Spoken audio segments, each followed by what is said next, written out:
대통령 체포 시도에 나선 공수처, 이를 막아선 경호처. 두 국가기관의 대치는 반으로 갈라진 대한민국의 현실을 상징적으로 보여주는 장면이었습니다.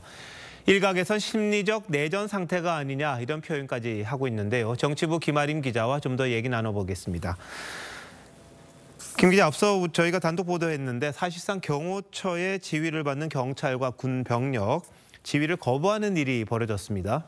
네, 대통령 경호 지원을 맡고 있는 인력들인데요. 경호처의 지휘를 받고 있지만 소속은 각각 경찰과 군이기 때문에 사실상 이중 지휘를 받는 신분입니다. 그런데 경호처 수뇌부는 체포영장 집행에 따른 대통령 경호 지시를, 경찰과 군 수뇌부는 영장 집행을 방해하지 말라는 취지의 서로 다른 지시를 내린 겁니다. 어떤 지시를 따르는 게 맞았느냐는 문제는 추후 따져봐야겠지만 지휘 라인조차 일관되지 않은 혼란스러운 국정 상황을 고스란히 드러낸 걸로 봐야 할 듯합니다. 네, 시위대도 지금 관저 앞에서 반으로 갈라져서 대치하고 있잖아요. 충돌 가능성도 상당히 우려가 되고 있는데 언제까지 이런 상황이 이어질 것 같습니까? 일단 논란이 될 수 있는 영장 발부부터 여론을 의식한 듯한 수사 동선 공개, 또 수사권 문제 등 윤석열 대통령이 영장 집행을 거부할 명분을 둔 공수처도 책임을 피할 순 없을 겁니다. 하지만 통합보다는 지지층 결집에 더 몰두하는 듯한 윤 대통령에게 일차적 책임이 있다는 걸 또 부인하기는 어렵습니다. 검찰총장 출신인데다가 스스로도 정치적 법적 책임을 피하지 않겠다고 했으면서도 세 차례 출석 요구에 불응하며 영장 발부를 자초한 만큼 어떤 방식이든 수사에 협조하는 모습을 보여야 한다는 지적이 나옵니다.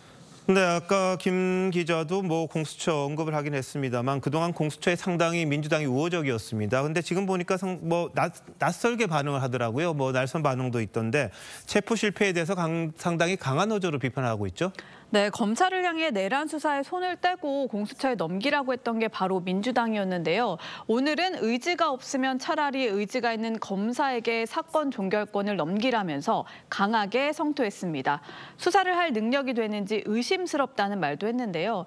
내란 수사가 윤 대통령 탄핵 심판과도 맞물려 있는 만큼 속도전에 나서야 하는 민주당의 조바심이 반영된 것 아니냐, 이런 해석이 나왔습니다. 네, 뒤에서 좀 더 자세히 언급을 하겠습니다만 야당이 주도하는 국회 탄핵소추국 대리인단, 윤 대통령 탄핵 사유에서 내란을 뺐습니까? 탄핵 심판에 속도를 내기 위한 거다, 이런 이야기는 하고 있습니다만. 네, 그렇습니다. 형법에 해당하는 내란죄를 빼고 헌법 위반에만 한정해서 판단을 받아보겠다는 겁니다.